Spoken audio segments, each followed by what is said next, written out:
বাজার নেই তো, অতএব বাড়ির পরে মাছ আসে, নিতে হয়। চলুন আজকে কি মাছ নিলাম দেখাই আপনাদের। প্রথমে নিয়ে নিয়েছি রুই মাছ।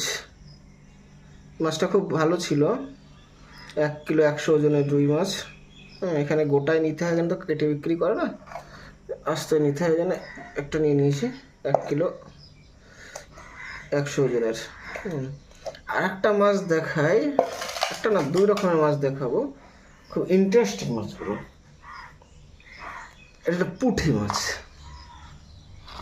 দেখুন কি বড় বড় সাইজের দেশি পুঁটি মাছ,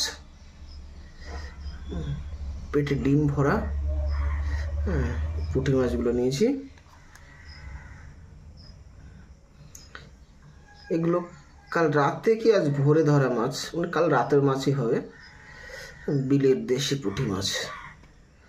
আর একটা মাছ নিয়েছি, খুব ইন্টারেস্টিং মাছ। এই মাছগুলো পাওয়া যায় না যেহেতু, সচরাচর ট্যাংরা মাছ, দেশি ট্যাংরা, বিলের দেশি ট্যাংরা মাছ। দেখুন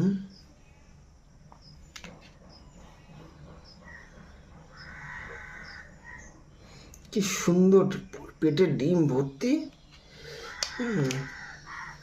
এর মধ্যে জানি না আমি জিএল মাছ নেবো না, তবু দুটো জিএল দিয়ে দিয়েছে। জিএল দুটো মনে হচ্ছে জালে ধরা জিএল,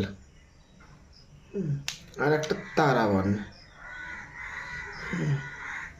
কিন্তু এখন প্রবলেম হলো মাছগুলো আমি কাটতে পারি না।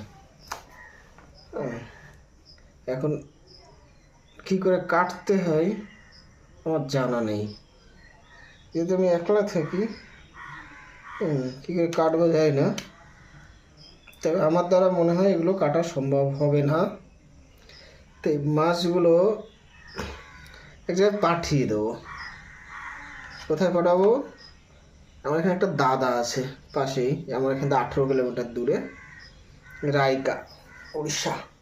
আমি উড়িষ্যায় থাকি যদিও। ওই দাদার কাছে পাঠিয়ে দেবো।